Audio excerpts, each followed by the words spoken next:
Hey everybody, welcome to the Pro Physique Code. It is December 2nd. We are into the holidays. How's everyone doing? Doing Awesome. good. It's a kind of a gloomy day here in Tampa, but other than that, doing It great. is. It is. I just saw a post that said this was the first year in a while we haven't had even a named storm come through Tampa Bay or the state of Florida at all. Like there wasn't Yep. even like a single warning that I can think of this year. I know that was really nice with like not having a crazy hurricane season, but I feel like we totally deserved that after the year we had last year.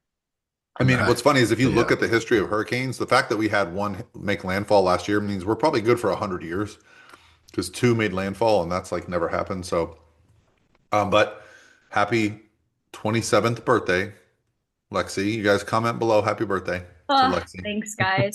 You know what's funny? I've honestly always like hated my birthday, like for no rhyme or reason. Like I just feel like I don't know. And I feel like some other people are like this too, where it's just like, I don't know. I just sometimes like hate my birthday.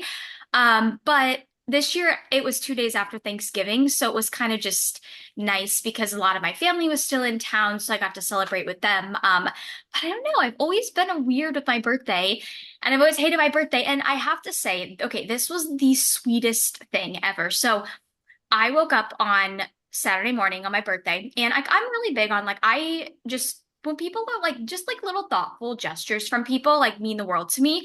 And I got a link from one of my clients that said happy birthday, and it was like a YouTube link, and I was like, oh okay. So I pull it up on my computer, and it was a whole like it was like a 7-8 minute long video.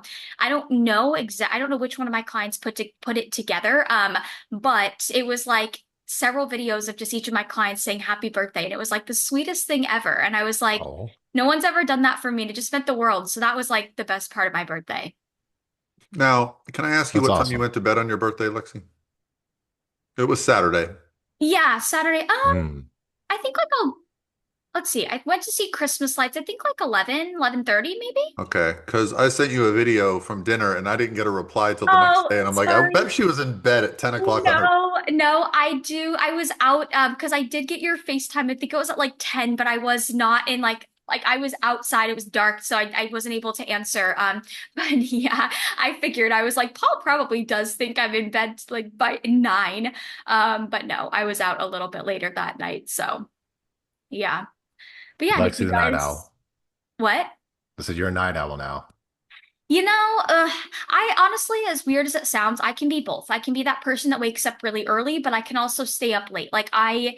But I will tell you, the past couple nights I've been getting tired pretty quickly, like at 9:30, but I've just had longer days. And I actually got this little device too, which is like so fun. It's called like the Northern Lights. It was on Amazon, $25.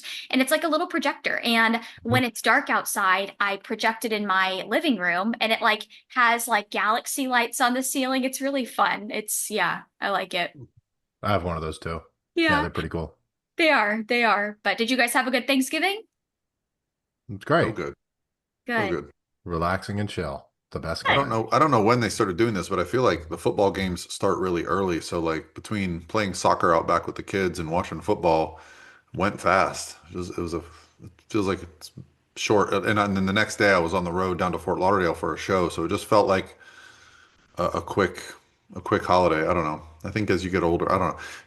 It used to feel like Thanksgiving was like a whole break. Yeah.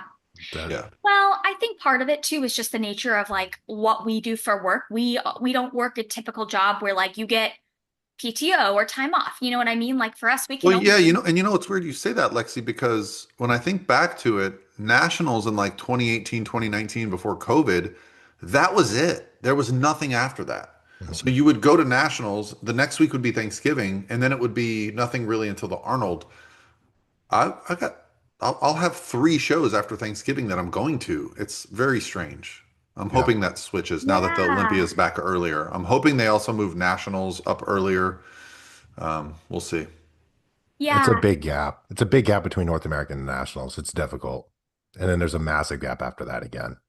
Yeah, Yeah. it's you have to just be strategic about your season for sure. I always just find it really strange that there is that show, the Mel Chansey Holiday Classic on December 20th. Like, and I know, you always say, Paul, that it gets a really good turnout, but like 5 days before Christmas, it just It's Lexi, it doesn't get a big turnout. It's Huge. the biggest show in Florida every year. crazy. I know it's crazy. I wish I could go this year, but I'll actually be on a plane to the Midwest, so I will miss that show, but I will be at Nationals, so It Is will be a fun day. I'm just going to drive down in the morning and drive back in the evening. It's just a fun day. I don't know. It's just a different, I think, I don't know if everyone can relate, but like I go to shows typically in a very competitive nature. And so there can be some stress, anxiety, and like, and then this show, it's just fun. It's just a fun show. It's just an enjoyable, um, yeah. So is it always December 20th? Oh, well, I know it's no, not no. always because Last I year it was did the like the show before 12th. Nationals. Yeah. Yeah, last year. This year is just everything's been pushed back. Like even Thanksgiving was like the 27th. It's Yeah. just it was a weird this year was weird because the way the Thanksgiving fell so late. Um, yeah. And this was the first year that the Ben Weeder was not the same weekend as the Atlantic Coast. So like something was weird this year with the scheduling. Definitely off. yeah. So we ended up putting out some questions to ask, and I got a wide variety of questions, stuff that about pregnancy, stuff about show day, stuff about so we are doing. I had somebody ask me about we have a like an accountability group.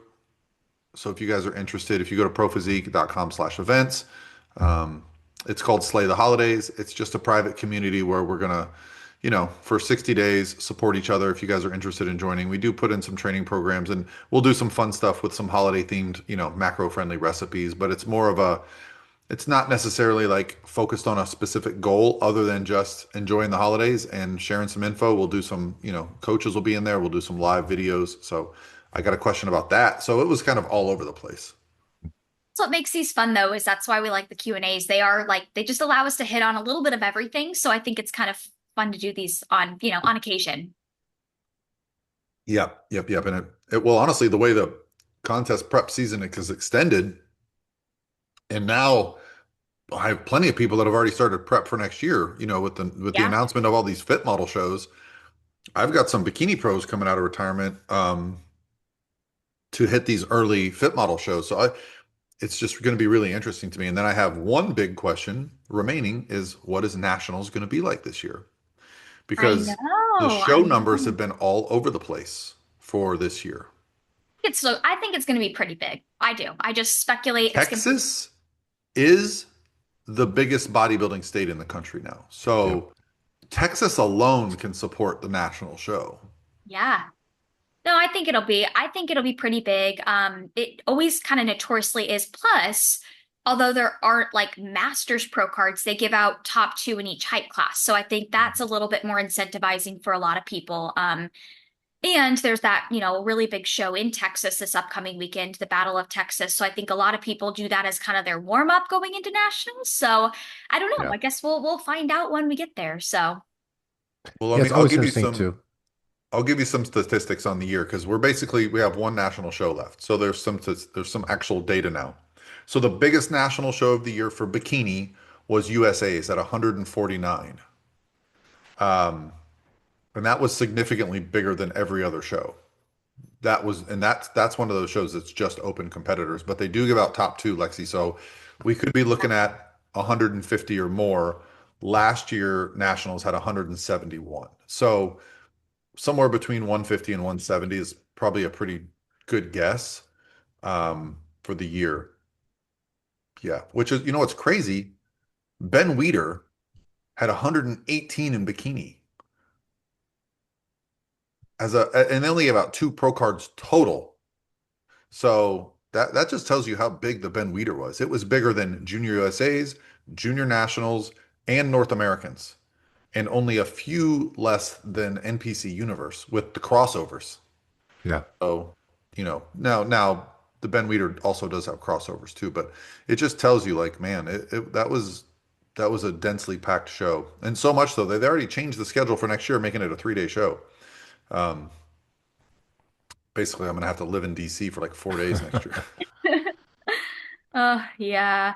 Well, who wants to kickstart us off with a question? I think you got the most questions, so why don't you drop it on us, Lexi? All right. So, okay. Well, this is, I like this first question. I like starting with this one. So, this is one of my clients that asked this. So, best advice for making this lifestyle long term in an optimal way. And I like this question because I feel like us three as coaches, and honestly, a big part of our moral as a team is just like making this a lifestyle for athletes, not just having crashing athletes on a stage once and then having them go Mhm. off and have to repair themselves for 3 4 years. So I don't know, what do you guys feel like are some key components to making this a lifestyle long term?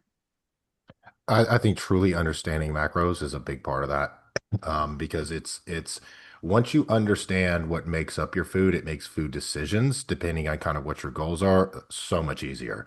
And if you've been tracking for years and you kind of know what you can get away with and kind of what you can't, and that's I think is invaluable when it comes to making it, a lifestyle because a lot of people in the holidays, I know, I'm sure you guys run into the same thing with clients where a lot of people get really, really stressed out, right? Even if they're in an off season because they're so stringent all the time that when they they feel like they can't be stringent because of families and holidays and events, they kind of don't know what to do. And I think that's important as a coach to help guide them through that, right? Because an all in, all out mentality will burn you out for the vast majority of people. Look, if you're, an open bodybuilder trying to win Mr. Olympia, maybe we're talking about a little bit different approach than some. But that's not the majority of people. Most of the people need balance in their life. It's important. I mean, I get messages from clients all the time being like, I'm really stressed out this week. Like, I don't want to have to say no to these events. I'm like, why would you say no to these events? You don't need to say no to the events. You can also go to those events and make rational, good decisions. Just because you go to an event doesn't mean you have to blow it out of the water with 4,000 calories. You don't have to do that. That's a choice you can make. But some people have a really hard time flipping that switch. They're either all in or all out. Yeah.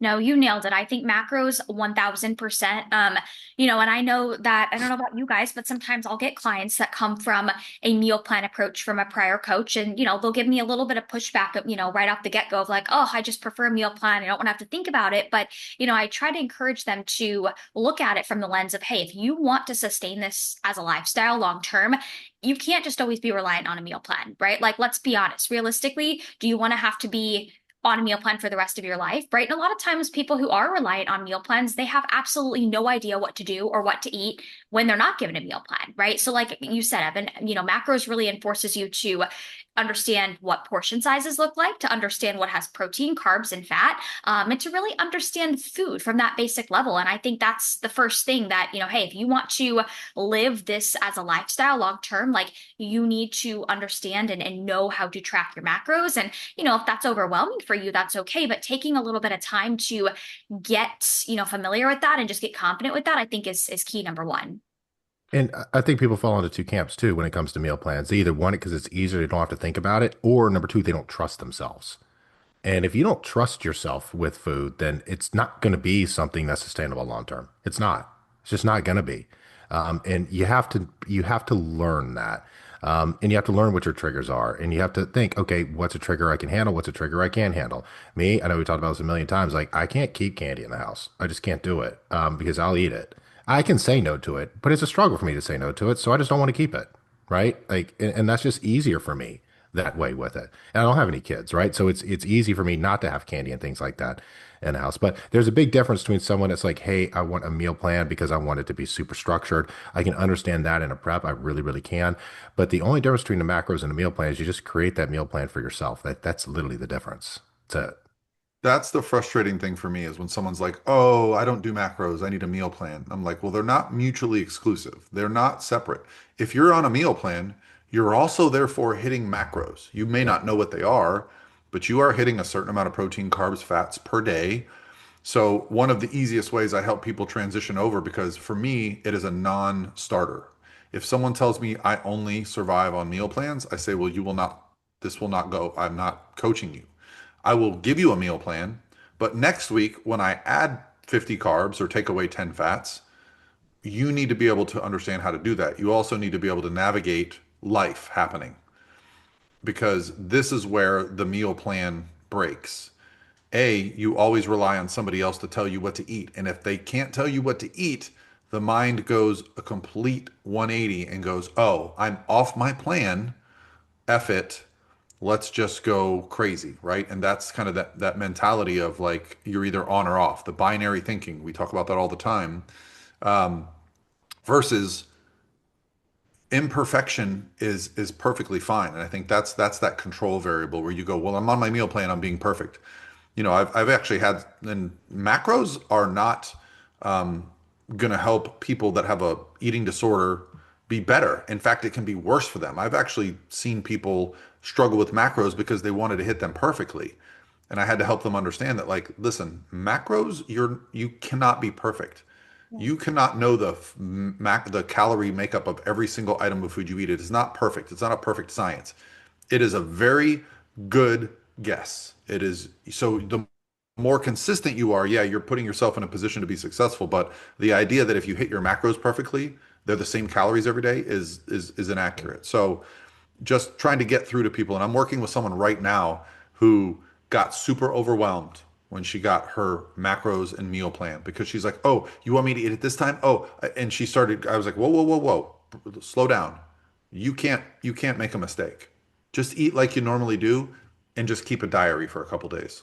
And that kind of brought her back to like, okay, I can work through this, but it can feel like overwhelming to someone that's never tried macros. And at the end of the day, it's just a much better lifestyle. It is. And, something that I have started, well, I wouldn't say I just started this. I've always done this, but, I find that a lot of competitors by nature are type A. And honestly, like that's not always a bad thing. In fact, I think that's what makes a lot of competitors good competitors. If you're too type B, that could be a whole other issue. But what I've really started to do and put as a goal for all of my athletes when they're in their improvement season is working towards being able to factor in just a weekly reoccurring either untracked meal or even intuitive eating day.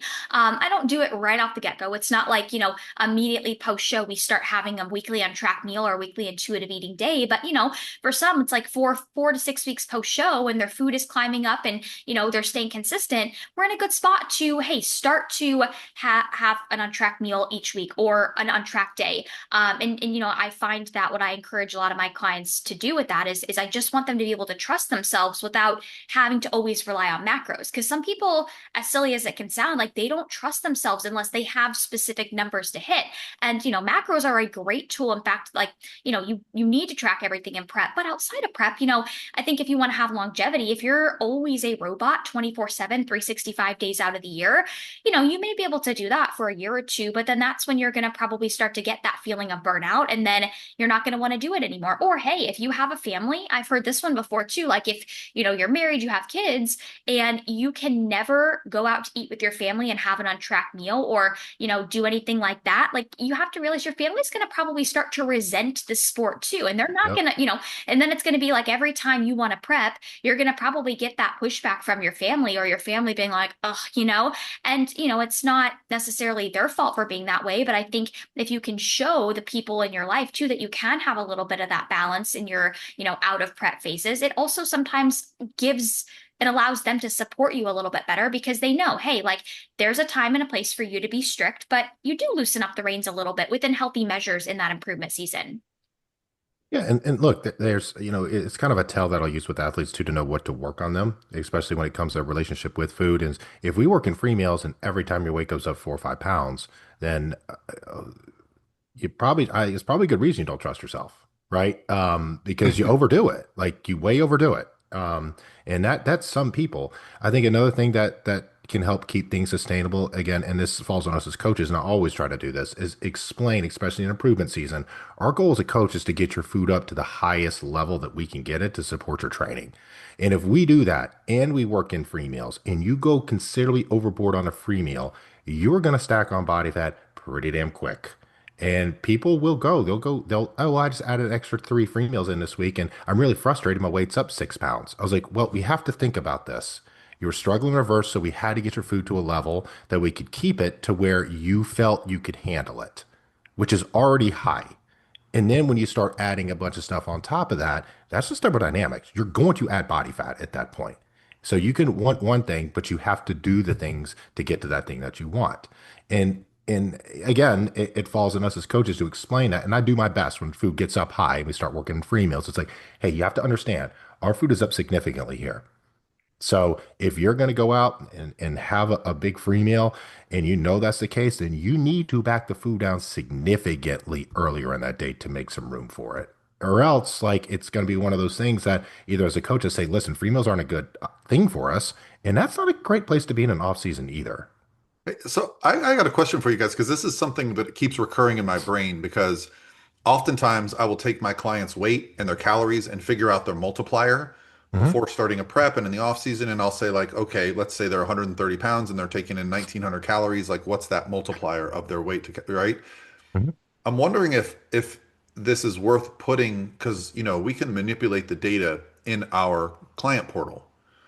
Is that something you guys think would be cool to see? Because we're seeing like their sleep score, their digestion score. Do you think it'd be worth having a calorie multiplier in there just so you can like quickly? Because I definitely have like a 15 times body weight like minimum threshold before starting prep, Yeah. unless someone is like extremely lean already. No, I mean, it would be cool. Do I feel like it's necessary or 100% needed? No, but I mean, it could be cool. It's literally just taking, there's already two fields there. We see their weight, Yeah. we see Yeah. their average weight, and we see their average calories. So all we'd have to do is just go, this is a, because the other day I did someone, I was like, oh, it's over 20. And I've only ever had like a couple people be over Hmm. 20. And they're usually extremely lean. That's the interesting thing. They stay leaner and they can eat more. Oh, they do. Oh, Here's a question yeah. here's a Yeah. question for you, Paul. When you use the multiplier on it, typically when I use the multiplier, I do it based off either projected or their stage weight, not necessarily the weight that they currently are at. How do you normally do it? I'm just talking about before I start a prep, if they're 150 pounds, I don't want them starting prep at 1500 calories, right? So they've got to Well, be, yeah. that would be 2250 would be 15 times their body weight. That would be like kind of my minimum. However, as a coach, you also recognize I've worked with this person before. Hmm. I know how preps go. I know they struggle with fat loss, so we're going to have to take more diet breaks, or they're just with this fit model division, what I'm finding, and even with my bikini competitors, when you take an athlete out of a show and the next show, the reverse goes way differently. For sure. You're constantly saying like, "Hey, we cannot get more than 8 or 10 pounds over stage weight if we want to do this show in 6 months, right?" And so Hmm. the consistency it's almost like they're in prep, and It so is. yeah, every situation is different. I'm not trying to say that, but it's almost like a cool thing to be like, hey, you're in the 17 times club. You're in the 20. I don't know. It's something I've been thinking about. Yeah, may not be a bad idea. Especially because they can see it too. We don't necessarily, it's easy for us to think about that in our heads. It's not as easy for them to be able to look at that number and see it. So I think that could be beneficial. Yeah. Yeah, and something else in terms of the longevity to kind of wrap this question up, something that has always helped me is I remember like the first time I ever traveled with like a group of bodybuilders and like even like pro athletes. And it was interesting. You would think, okay, pro athlete, like obviously if they're deep into prep, it's one thing. But I remember, traveling with some people and like years ago and being really like pleasantly surprised by wow, like, you know what, this is a pro bikini competitor, but yet like we're on this trip and she's not, not whipping out the food scale at every restaurant and like not, she's having a cookie and leaving it at that and like in having this very balanced approach, obviously outside of prep. But I remember, observing those types of things years ago and realizing, gosh, like some of the best athletes out there, like they have this great balance in their improvement season. So, I always remember telling myself, okay, if they can do it this way, then like so can I, right? Not have that balance then. Her first coach had her on very strict meal plans and Yeah. she was very kind of food focused and would have these massive rebounds after her shows. And she's come a long way. Oh yeah, yeah. Yeah, no, I even remember she's talked a little bit about that in Vegas. But yeah, but it's kind of cool to observe these like top level athletes and how they live in their, sometimes in prep, but even out of prep. And I think it's really motivating to know like you can definitely excel in this sport while not being a perpetual robot 24/7. In fact, if you are, you are going to probably burn out really easily. So yeah, but I think that's a good, like very long answer to that question. Do you guys one of you guys want to go next? Yeah, let me pull mine back up because by the time we got done with that, I'm sure. Oh no, it's still open. Okay. Um, what do you do for nerves on show day, such as shaking and jittering? And we're talking about like when you get on stage, that starts to happen. Um, On stage. Hmm. you know, you ever Well, seen the athlete? They're fine. They walk out on stage and then they're just, trembling. yeah, the Yes. trembles. Well, first things first, I'll say sometimes you feel it, but it can't be seen. Yeah. I Amen. So Lauren this weekend was like, Coach, I was shaking, and I was like, no, you weren't. She's like, I felt like I was shaking. I was like, no, you weren't. Um, but there are some athletes that you're like, oh my gosh, they're about to fall over. It can get so bad. Yeah. Yes. So do you guys have like some solutions? I mean, I think you nailed it first and foremost. I've had so many athletes of mine tell me that exact same thing. They're like, my God, I was shaking. It felt so bad. And I'm like, dude, I literally didn't see you shaking at all from where I was sitting. But gosh, this is one of those scenarios where if it's just happening on stage, and I feel like it's not, again, it's sometimes it's like it's involuntary, like you can't really control it.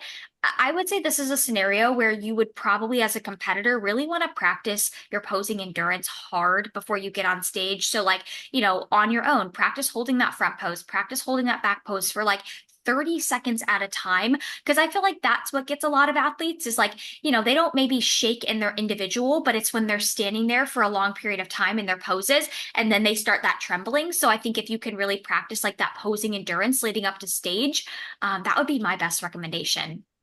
Yeah. And why are you trembling, right? If it's during your individual where all eyes are on you, that's different than if you're trembling when you're in a comparison, right? So what's the cause of it? The other would be, are you a newer competitor? If you're a newer competitor, you're probably going to be a little bit nervous, right? That's why I think most of us recommend doing multiple classes, especially earlier on, right? So you get that more stage time.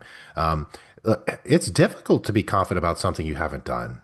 I mean, that's a big ask. It's a really big ask. The more you do it, the more comfortable most people will be with it. Most people. I have worked with a few ladies and that really struggle with it, right? Like extremely struggle with it.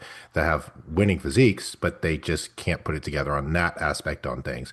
Probably a little bit deeper stuff emotionally than I could probably figure out as a coach when it gets to kind of that level with it. Um, but also understanding that like being anxious or nervous and excited are pretty much the exact same feelings in your head. They're just framed differently. And once you kind of think about it like that, and you think about, look, like, yeah, I worked hard, but it's literally just a show, right? And I'm out there with everyone else. I'm not up there just by myself. I think things get a little bit easier with it. But again, I think it's just time. It's time and repetitions. Like you can practice the Hill to Doomsday by yourself.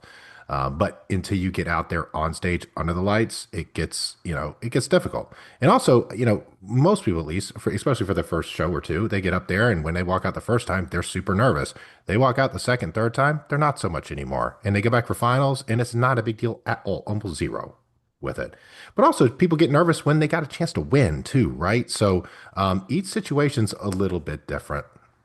Yeah, and something that I've always told my athletes to do if like, because I feel like a lot of times the nerves come from when you step on stage, you look out in the crowd, you see how many people there are, you look at the judges, and it's like it's very overstimulating. So sometimes what I tell people to do is like, go when you step on stage, look right above, like look at the judges' foreheads or like look right above their heads because it to them it's still gonna look like you're looking at them. And I think you obviously want to be looking in the judge's direction. But if it throws you off to like look at somebody in the eyes or to, really look at somebody hard, just like look at right above their head and then kind of just zone out. Like I know it's easier said than done, but kind of zone out and try to imagine that you're just in an empty room. But I feel like what gets a lot of people is the moment they step foot on stage, they make eye contact with the judges, or they make eye contact with so and so in the audience who's there to support them, and then that can just kind of make them feel a little bit nervous or overstimulated. But you nailed it, Evan, with the more you get on stage, the better it's going to be. And that's why I think all of us as coaches, we always recommend, especially for first time competitors, I always tell my girls at the very least, do true novice and open. And then if they want to do novice as well, that's totally up to them. It gives them more stage time. But yeah, the more you get on stage, generally those nerves will kind of start to dissipate. Yeah, so there's, in my opinion, there's two kind of sides to this. There is the side that is like performance anxiety driven, where it's like they can practice all they want, but when they get in front of an audience, their nervous system kind of locks up on them to the point where they can't control it. I've used alcohol before with athletes. I'd said, hey, let's just sip wine a little bit. That'll kind of bring some people down.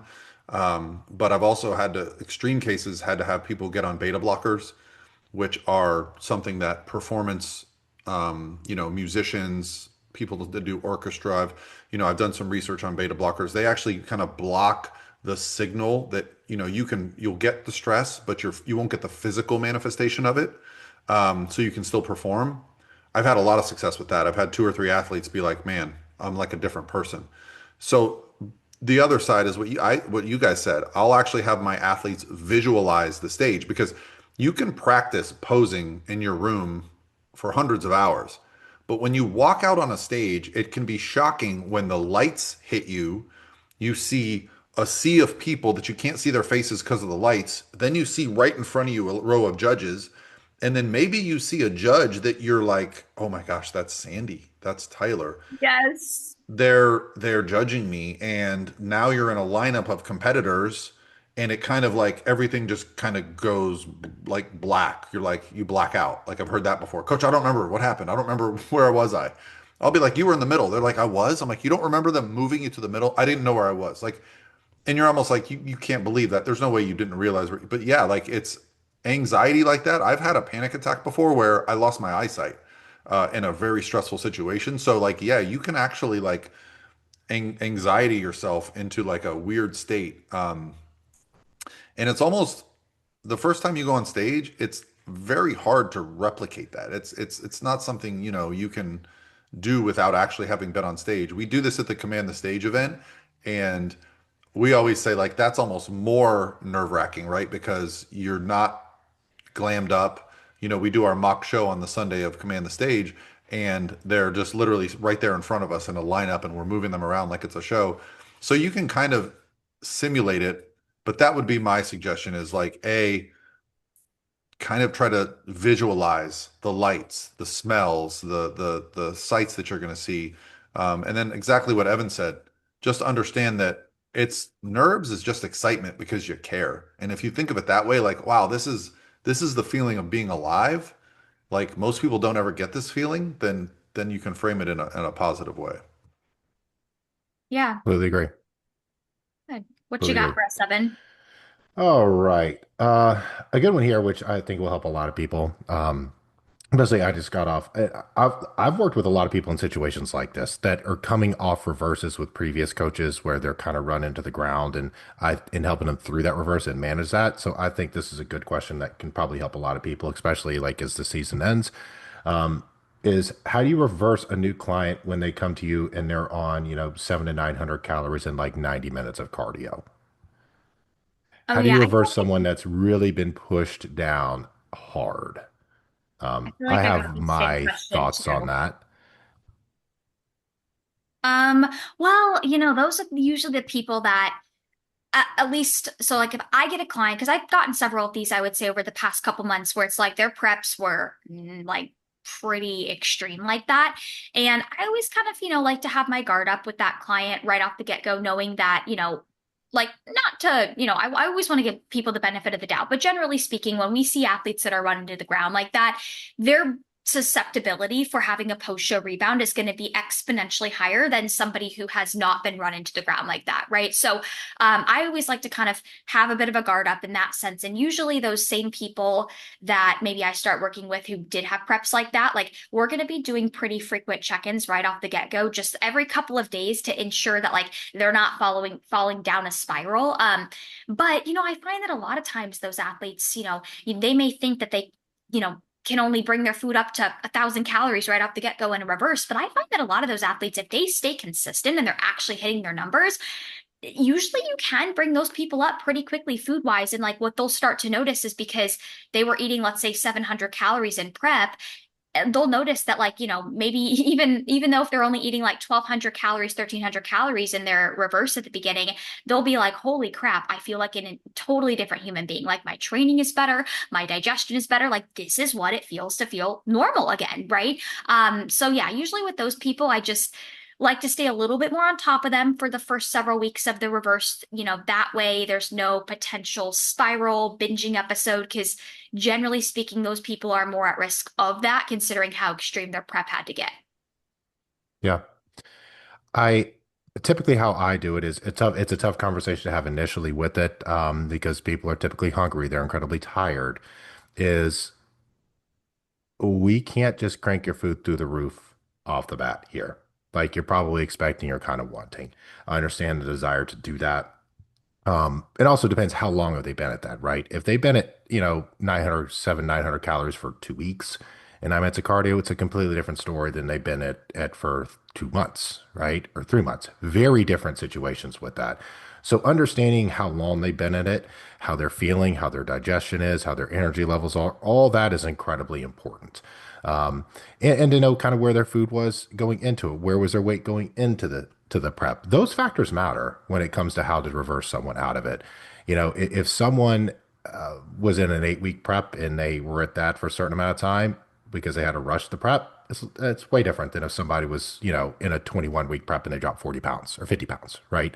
So, kind of preparing them for the next steps and being honest with them, I think is number one important, right? And then again, it's can they be adherent to the plan? If they can be adherent to the reverse, and we can typically work things up a little bit quicker. But if people have a thing off here, a thing off there, just kind of like I was talking about before, we can't get your macros high if you're going to be eating way off in other areas. So, again, and if food's been low for a long time, I really worry about digestion. I think that's a big part of it, and reintroducing a lot of food, and again, keeping things at a decent amount of volume, not adding a ton of volume in there, and just realize that it's probably going to be a little bit less than ideal when you go through the reverse. Yeah. What about you, Paul?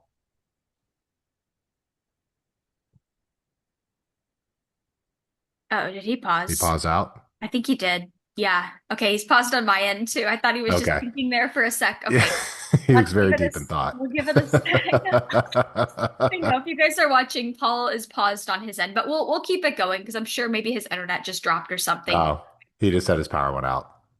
Oh wait, oh, He just texted and said the power went out. okay, well, let's see.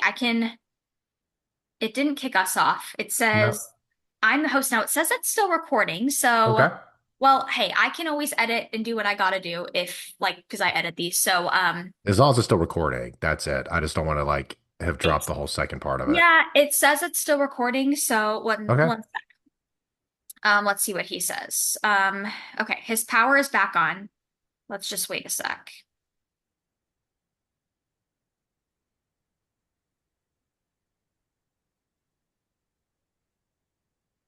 Okay, yeah, I'll just edit this part. But yeah, it says it's recording. I think because he records to the cloud, it's like it's still going because it shows that in my end. Does it show it Okay. on your end? Yeah, it shows a little Okay. recording thing up the top there Okay. with it. Should I think it we? does. Yeah, it says recording.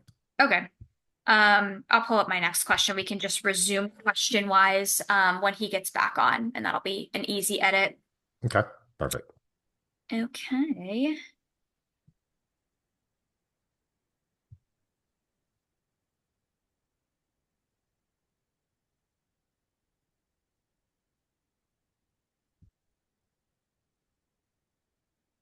Yeah, otherwise I don't know.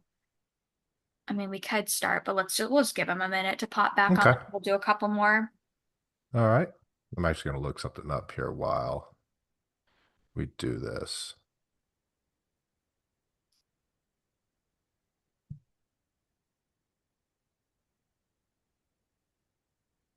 He's always having power issues or Wi-Fi issues at his new place. Seems like it, right? I know.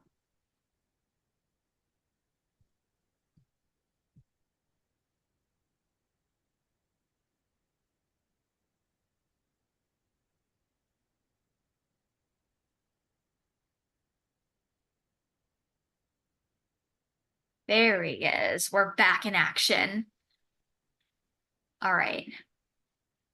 Well, he's still muted, but I guess it's recording again. Well, it never stopped recording, but we'll just resume here. I'll edit the last part out. So we'll jump into another question. And okay, this is not one that I think requires a super lengthy response, but this is a good one that I do want to address. So, what are our thoughts on stretch marks on masters competitors? This was one of my clients that asked this. I mean, it's an unfortunate reality of things, right? When I say unfortunate, it's we've all been through different phases of our life, right? I have a lady I've been working with for a while that wants to step on stage, and she has lost well over 100 pounds since she got started. And she worries if she's going to be able to fit the division. And I said, listen, first of all, the fact that your worry is if you're going to be able to fit a division now at this standpoint, if you asked yourself a year and a half ago, would you take that worry? The answer is 100% yes. You would take that worry at that point because you never thought you'd be in a position to even be able to step on stage at this point, right? So it's about understanding kind of where we've come from here and understand that we all go through different phases. And so stretch marks are a part of life for a lot of people, right? They are. There's only so much you can be able to do with them. That's kind of the truth of it, at least from my standpoint. Yeah, I find a lot of times too, like, gosh, I've been to shows and I will see ladies on stage, like masters competitors, even Hmm. masters bikini pros, and then I'll see them off stage. And like off stage, I'll notice, oh, they have some, stretch marks in their Hmm. stomach or whatnot from, from just having kids. And I'll think to myself, I'm like, gosh, that's so funny because I didn't even see those on stage. And I think a lot of people, they do get in their head. I mean, don't get me wrong.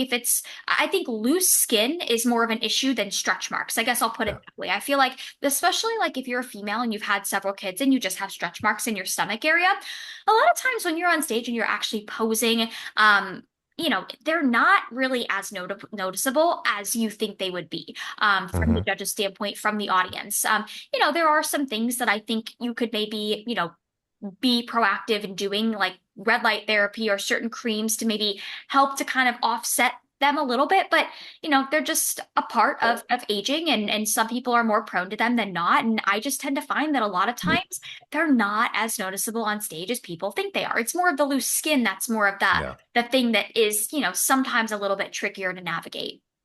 I think that's a really good way to put it, Lexi. It's not the stretch marks, right? It's the more of the loose skin part of it. That's kind of the unfortunate reality. And when I was talking about my client that lost so much weight, right? That's more of what we're dealing with rather than necessarily stretch marks. If it's just stretch marks, most of the time you're not going to see them unless they are really deep stretch marks. You're not going to see them. Well, and you Um, can it, pose your way around some, mhm. like, like abdomen stretch marks on bikini competitors, lower abdomen ones, and you can turn quick enough that you never see them. Yeah. You can. Yeah, And and that's that's about proposing, about hiding your weaknesses, right? And exemplifying your strong points. yes. Amen. I've got another really quick one too that I want to put out there. So I don't know if you guys will really have an answer to this one. You may. It's more of a female related question, but I did want to address it. So somebody asked me, what are our thoughts on cycle syncing workouts? And I realized that that is like, I've seen some content being put out about that recently from like not bodybuilders, but just fitness influencers. And I know like my answer is I don't cycle sync workouts with any of my clients, if I'm being honest. I mean, I think it's one thing if you have your cycle every month and it's very debilitating and like knocks you down and you're super uncomfortable. Well, we probably need to seek out maybe going to see your doctor or, meeting with somebody if it's that debilitating. But, if it does come to that point, yeah, usually I will tell a client if you go into the gym and you're feeling like that, then scale back, maybe train at like 60% intensity. But is it something I feel like you need to like really build into your routine each month? Personally, no. And I mean, honestly, if you're in prep, we don't really have the leisure of always being able to do that, once a week, every month either. I mean, that'd be a really big hurdle and roadblock to get over, right? I've never heard of someone talking about that. That's a first for me. But it doesn't shock me. That's a thing that's out there. And again, if it's that debilitating to where you can't train or eat right or do anything during that time, you probably got some other things you need to work on before you need to consider a prep. Yeah. Amen. I think actually Brett Contreras did a reel about this. Like how he does the reels where he will analyze Hmm. other people's videos. Reaction reel. Yes, yes, he did a reaction reel to this a couple months ago, and he basically said just what we kind of said. I mean, I just don't feel like it's really needed. It could be, potential setback every month if you're having to accommodate your workouts for a week out of every month or a couple days out of every month. And also like in prep, I don't know if you guys notice this. I notice a lot of females, their cycle symptoms do change throughout prep, meaning like they just may not have as many cycle symptoms as Mhm. they get leaner, or even vice versa. So it's not really something I think needs to be built into a plan. A lot of times, leaner ladies get their cycle becomes a little bit more irregular, right? It'll start earlier, it'll go later, or they'll have ghost cycles, and it things get a little wonky when your body fat gets lower. For not everyone, but I would probably say probably 50% of the girls I work with, things start to get a little bit irregular the leaner you get, and that's just the truth of it, right? And that's just the same thing with like guys at natural bodybuilding, like your hormones get funky when you get really lean. And the same thing is going to happen to females, right? Things are not necessarily going to be perfect and in sync. But the goal as a coach is when the show's over to get those back, right? Like as quick Oh as yeah. we can. Yeah, I mean, Absolutely. Evan, so the research, it's not in competitors, and what they're talking about is like, during different phases of a female cycle, hormones being what they are, should you train a certain way based on your hormones for that day? And I think the answer has Um, clearly been amongst all the experts, no, with the caveat being, if you can't train because of discomfort, then obviously that's your answer that day. But I would caution anyone to try to like time their workout so that they're training harder on certain days of the month and less intense on certain days of the month based on that. I've never done it, so. that sounds like a lot of nuance for very little benefit. Well, and you know what? Like we live in the day and age where like when people post about stuff, the nuance kind of gets the headlines. Hmm. Oh Like yeah. listen, like It's 99% of what we do isn't nuanced. It's, are you eating right? Are you taking care of yourself? Are you training hard? The rest of the stuff is just pennies compared to those dollars. Oh, So yeah. absolutely. It's a great example. This makes me laugh. Not that it's related to bodybuilding, but this morning, my mom sends me this link to this like neuron device. I don't know, like you lay on it, it's supposed to like do something really good for your nervous system. And she was like, "What do you think about this?" And I'm like, "Mom, it just looks like a fad to me." And then I look, it's like $6,000. And I'm like, "Mom, I would never pay that much for this like fad." But it's like we just live in a day and age where there's a lot of things like that that kind of come to surface, and the basics, they work. Look, if you are patient enough, you will find out what's real and what's not real. You'll be patient enough. Things like red light therapy, even 5 years ago, was not as well known as it is today as being the health benefits with it, right? 5, 6, 7 years ago, probably a little bit longer than now. It's longer than now. And a lot of people thought a certain way about it. Now it's very commonly known to have a lot of health benefits, right? So you don't have to jump on every bandwagon thing that's there because most of them will be crap.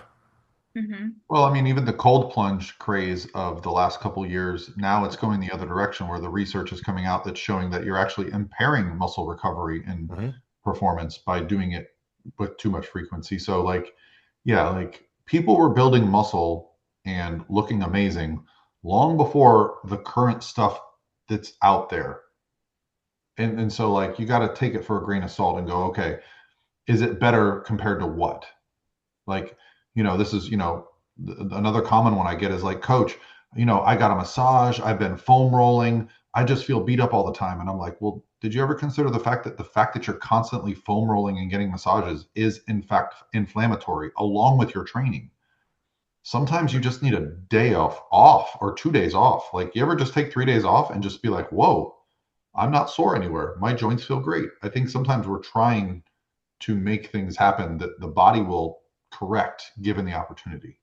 Yeah, and like we've talked about this before on the podcast. Like sometimes there's this such thing as like just making things way more complicated than they need to be. And I think sometimes some athletes see coaches, wanting to manage like 25 different variables and they think, "Oh my God, that's superior." But like honestly, there comes a point where sometimes that can just stress an athlete out even more, like same concept. And I know we've used this as an example before about how sometimes leading into a show day, like I know that there are some coaches out there that will require like pictures every hour of the day. And like, honestly, for some athletes, that stresses them out. That's going to do way more harm than good. So, I think it's just about knowing yourself and not overcomplicating things to the point where it just stresses you out. Yeah.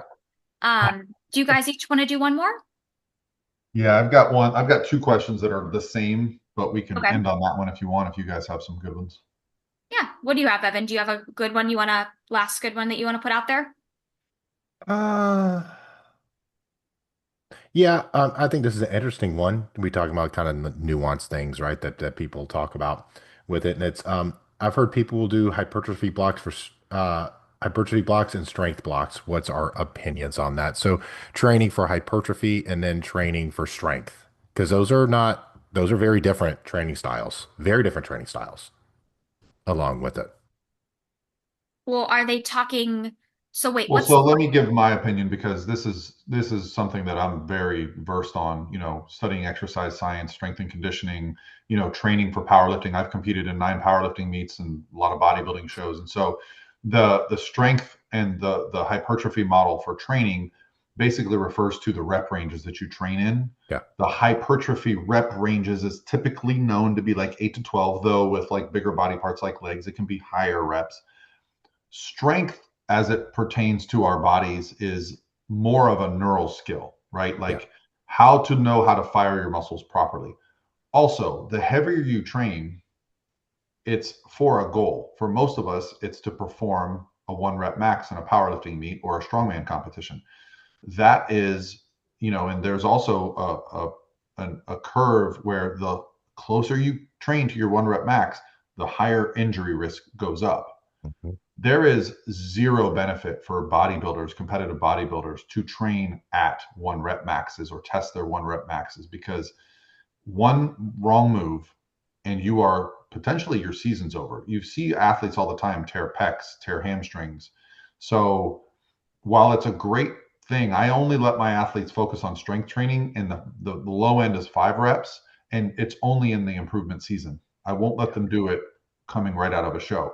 Now, I do believe there is some benefit to changing your rep ranges multiple times. As a natural athlete, the first time I was given a program called Power Hypertrophy by Lane, I was like, what is happening? It was the first time that I felt like I was making newbie gains and I was training for 15 years at that point. So this is something that I put a lot of my athletes on. 2 days, 2 days a week of each body part, a power day and a hypertrophy day. However, you have to do it intelligently and you have to understand, like, for an off-season athlete, sometimes a strength goal. Hey, last month I got, 315 for 5 on hip thrust. This month I got 335. That can be very motivating. Really can. Bodybuilders and prep, while it's great to still get some strength goals along the way, it's more about the visual and being safe, in my opinion. So that's kind of where my head is at with that. Mhm. And my one of my biggest core principles when it comes to training is this. Your body does not know the weight you're doing. It does not know the reps that you're doing. It only knows its relationship to failure with that. That's how your body knows if you're training hard. So how can you train hard and effectively with the lowest possible risk of injury? And that's how I typically look at most things, right? Most things with it. Like, for example, like curtsy lunges, really good movement. If someone's got knee issues, probably not the best movement for someone with knee issues, right? Could be great for somebody, not the best for someone else. So, how can we get as most out of this as humanly possible? Yeah, you guys nailed it. Those are my thoughts exactly. And I think also like if you're stepping on stage, you have to realize, like, I'm not saying strength is not important, but this is also a very aesthetic based sport, right? You train to basically mold and sculpt your physique to look a certain way, right? So that's a big thing to keep in mind too when it comes to your training style. And I know some people struggle with that. Some people just want to focus on, I want to get as strong as possible with the big three. And like that's totally a fine goal to have, but does that really support your bodybuilding goals or your competitor goals is the other question. Look, That's get what, strong as hell at doing 8 reps on something right. with good Right, form. Get right. strong as hell with that. Because you get strong as hell if you can hip thrust, 450 for 8 reps and lock it out each time, your glutes are going to be big. Yeah. They Yeah. are going to be. Yeah. Well, another issue I find that is with a lot of athletes when they go to those really, really low rep ranges is like, for example, say hip thrust. Like, let's say they're going to 2 or 3 reps, is they'll tell me, they're like, Coach, I don't feel this in my glutes. And, and Right. that happens when you're Mhm. trying to sometimes just lift so insanely heavy, is that you are going to get glute recruitment, but it's like you're going to also be getting a lot of other surrounding muscles that are kind of helping out. So you're not going to be getting that direct glute isolation, right? And like you guys said, I mean, we want to keep our athletes as safe and healthy as possible. And generally speaking, with, workouts that are based with those very low rep ranges, you are putting yourself in a position to be more susceptible for an injury. So, Yeah, and look, I think there's two sides of the coin when it comes to that, right? I do think there's benefit to doing something heavy, and even if some other muscles take over, because your body, you're never gonna break through a plateau unless you try to increase the weight, right? And we really concentrate as bodybuilders and hypertrophy of working the intended muscle, right? We really concentrate on that, which is important. But when you do like your compound movements, and I would say like the hip thrust is a compound movement on there. The heavier you go, you're going to have some other muscles that start to take over or start to bias it a little bit, and that's not always a bad thing. We have plenty of auxiliary work throughout the remainder of the train to make sure we isolate everything. So again, I'm not saying that you need to do hip thrust to the point where your quads and hamstrings take over every single rep of that movement, right? But if you're on 9, 10 reps and you start to, get some recruitment in there, that's not the end of the world. right. Well, and this is the thing where we're talking about a power movement. Like if you're doing a squat, a bench, or a deadlift in a Hmm. competition, no one's asking you what's being recruited.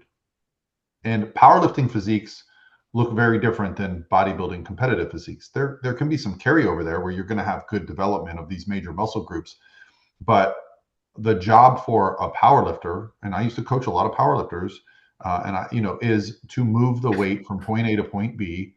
And for every physique, that's going to look a little bit different as far as like how the recruitment of those muscles work. So, like you said, Evan, when you're 1, 2 low reps, yeah, different muscle groups are going to fire. Like you said, Lexi, when you're trying that really heavy hip thrust, quads, hamstrings, adductors might take over. Well, that's great for powerlifting because now you're learning to fire different muscles to move that weight to reach that goal. And so, as a bodybuilder, especially females, some of you guys, girls, might not want your adductors and hamstrings and quads getting involved, especially if we're Hmm. trying to grow glutes. So, yeah, it's a very valuable tool, strength training, but um, it has to be used intentionally, in my opinion. Yeah. And you're correct on that, Paul. It's different for everyone, right? So I want to make the comment like it's not the end of the world if like your quads and hamstrings start to take over a little bit towards the end of the rep movement. For some people, we don't want that to happen at all, right? And Right. that's why training is nuanced, and that's why it's individualized with it. Because I've had some girls, it's like we can't grow your quads like period at all. They're already way overdeveloped. Then there's some other ones to where it's like, hey, you just need to be a bigger human. And if you need to just be a bigger human being, it's honestly not a huge deal because we need some more quads, we need some more abductors, we need more hamstrings. We kind of need a lot of everything, That's right? really fun when you get the feedback that like, hey, a little more quad, a little more hamstring, a little more glute altogether.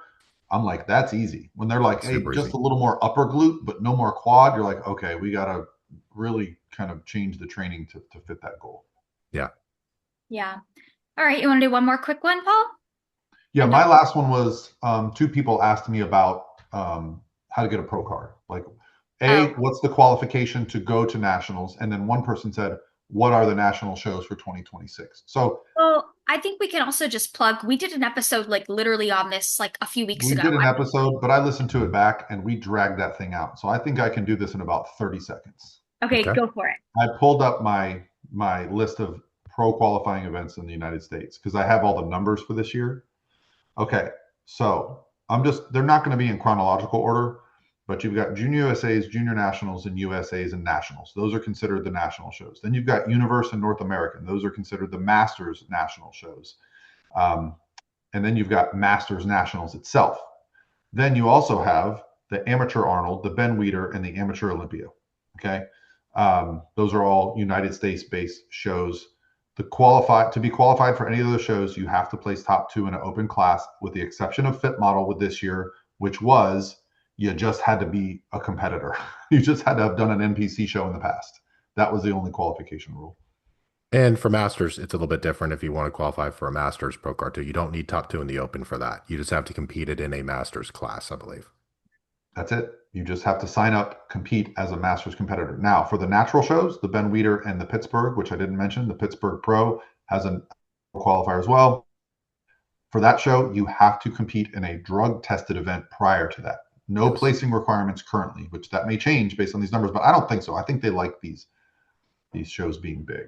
But yeah, first show of the year, Arnold. Last show of the year, NPC Nationals in Dallas. Lots in between. Basically, every couple of weeks, there's a opportunity to turn pro. Mhm. And then basically the gambit of is May, June, July, August, September. That's where your main pro qualifiers are going to be is through that time frame. Yeah. Oh no, did he pause again? Yep, I think we lost him again. Oh No, no. I'm Okay, here. well, Oh, I'm there oh he's here. wait, back. there he is. I'm here. Okay. Okay, well, yeah, we better wrap this up before you pause again. So, well, do we want to say anything else with our last words? I guess this will come out on Monday before Nationals, so good luck to anybody competing at Nationals. Yeah, Nationals will be coming up. I'll be going out there. The show's Friday, so I'll probably get out there either Wednesday night or Thursday. No, I think I bought my flight I thought you Thursday. were, We're on the same flight, right, Lex? I mean, I texted you my flights like Yeah, last I week. got I the said, same flights book them Thursday before morning. they go up. Yeah, because I know you're notorious for booking them last minute and the prices are always more I'm expensive. booked. I'm booked. Good, good. I'm proud of you for that. So, yeah, if anybody's at Nationals, say hello. And yeah, as always, thanks for listening if you guys made it this far. I'll be to Zane. Yeah, I'll be going. And hold on. Oh, I stop it. Oh, I don't have the option to stop it. I just have to end. Oh, here we go. Oh, Stop. okay.